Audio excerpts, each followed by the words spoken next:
All right, so hi, my name is Travis Moore. I'm a battalion chief with Hudson Fire Protection District here in Colorado. As you can see behind me, this is our new Type 3 Wildland apparatus. Our department has been lucky enough to get 2 SVI apparatus this year, actually only about a month and a half apart from deliveries. So with this Wildland apparatus, our overall goal is to be able to take it out and get it into deployments either in or outside of the state of Colorado.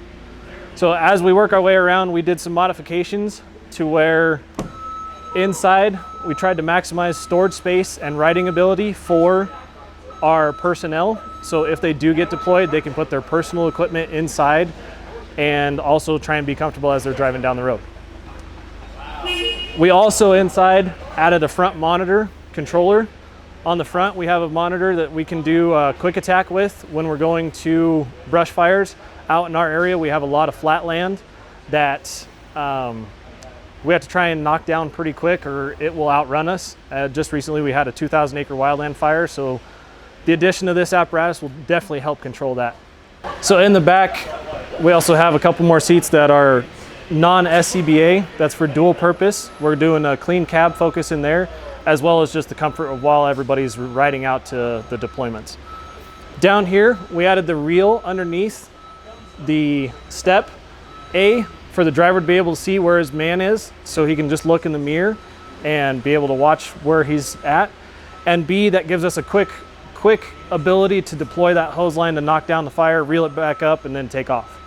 One of the larger changes that we did outside of most wildland trucks is our pump. Our pump is actually a 2-stage 1,000 GPM pump.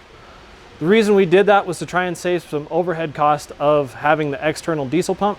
So with it being a 2-stage, we should still be able to get water pressure up a hill if they do get deployed up into the mountains and still be able to get adequate water up there. Also above the pump, we did a little bit of a storage compartment.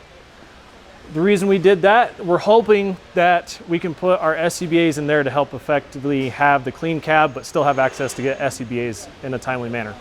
Back here in the compartments, we're still working on how we're going to arrange things to fit inside of them, but that should be all of our gear for our day-to-day operations as well as deployment. With this being a 1,000 GPM pump, we're also having the ability to have it as a backup apparatus during the winter time. So if it has to go out during the winter in heavy snow conditions, we can use the 4-wheel drive and get it out for structure fires or anything else that we may need.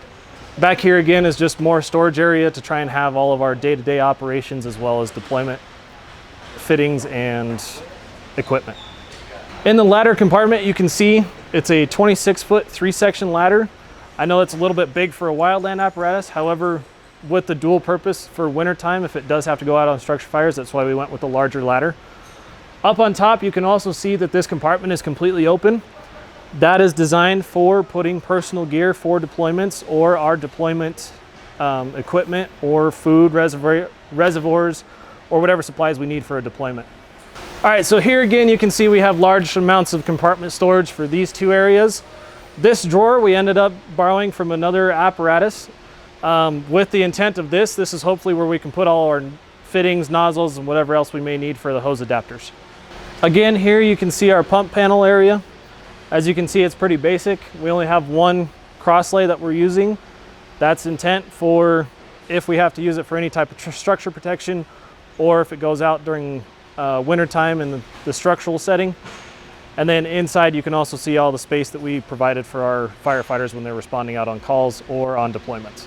Okay, so as previously described, we added the turret on the front end for a quick attack purpose if we go out into a field fire in our district. We also added the ground monitors to try and help accommodate with the monitor for a quick hit and get a knockdown on the fire from running too far ahead of us out in the fields.